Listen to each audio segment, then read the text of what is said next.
చెప్పడం అనేది కూడా చాలా ఆనందంగా ఉంది. మనకి బాధ్యత ఇప్పుడు ఇంకా పెరిగింది, ఇక్కడితో ఆగిపోలేదు. ఇది మొదటి మెట్టు మాత్రమే. ఇక్కడి నుంచి మనం చేయాల్సినవి ఇంకా చాలా ఉన్నాయి, సాధించాలని ఇంకా చాలా ఉన్నాయి. రేపు పొద్దున మనం గెలిస్తే నేను ఒకదాన్ని గెలిచినట్టు కాదు, మీరందరూ గెలిచినట్టే.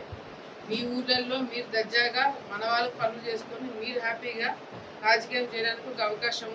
సో మీరందరూ కూడా ఈసారి మీ ఇంట్లో మీ కూతురు, మీ చెల్లెలు, మీ అక్క పోటీ చేస్తున్నట్టుగా కష్టపడాలి. ఎందుకంటే ఈ గెలుపు మీకే అంకితం. ఈ గెలుపు ఆలగడ్డ ప్రజలకి, కార్యకర్తలకు అంకితం. ఇంకోటి, లోకేష్ అన్న గారు మార్చి 10వ తారీఖు అల్లగడ్డకు వస్తున్నారు. ఇక్కడే పడుకుంటారంట. సో మనకి బాధ్యతలు ఇంకా పెరిగినాయి. ఈరోజు ఆ బలము పార్టీ కావచ్చు, ఇతర పెద్దలు కావచ్చు, ఆ బలం ఆలగడ్డలో ఏంది బలం అనేది ఒకసారి మనం రుచి చూపించినాము, ఎవరు కూడా దాన్ని వదిలిపెట్టరు. ఆ రుచి చూపించినారు కాబట్టి ఈరోజు కార్యకర్తలలో ఆ కసి కానీ ఆ ఉత్సాహాన్ని కానీ చంద్రబాబు నాయుడు గారు చూసినారు, యువగలంలో లోకేష్ గారు చూసినారు. మళ్ళీ ఈరోజు ఇక్కడ ప్రోగ్రాం పెట్టడం అనేది ఆలోచన.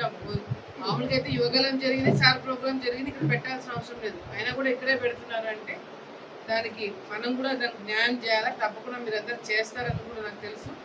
ఎన్నికల దగ్గరకు వచ్చినాయి, ప్రతి ఒక్కరు కూడా ఇక ఇది బాగా కష్టపడి మళ్ళీ మీ బూత్లలో ఆల్రెడీ కొన్ని బాధ్యతలు అప్పచెప్పినారు. మీ బూత్లలో నాకు తప్పకుండా మీరు నాకు ఏమైనా చేయాలనుకుంటే, నాకు కానీ నా తల్లిదండ్రులకు కానీ ఏదైనా కృతజ్ఞత మీరు చూపించాలనుకుంటే అది కేవలం ఓట్లు సంపాదించడంతో మాత్రమే మీరు చూపెట్టగలుగుతారని చెప్పి కూడా మరొకసారి మీరు అందరూ గుర్తుపెట్టుకొని,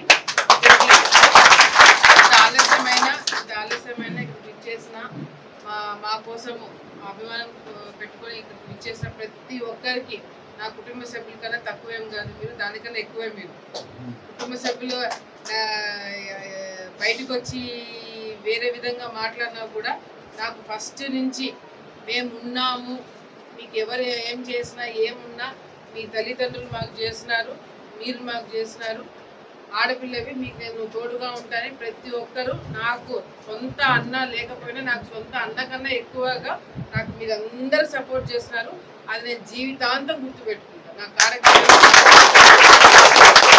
జీవితాంతం గుర్తుపెట్టుకుంటాను. దానికి తగినట్టుగానే మీ ఇంట్లో మనిషిలాగా, మీ మనిషిలాగా నేను తప్పకుండా ఇద్దరమే కాదు విఖ్యాతు, మేము ముగ్గురం కూడా మీకు రుణపడి ఉంటాము. దానికి తగినట్టుగానే వచ్చే తరాలు కూడా మీరు మాకు చేయడం కాదు, వచ్చే తరాలు కూడా మేము మీకు సేవ చేసేటట్టుగా కూడా మేము ఉంటామని చెప్పి మీ అందరికీ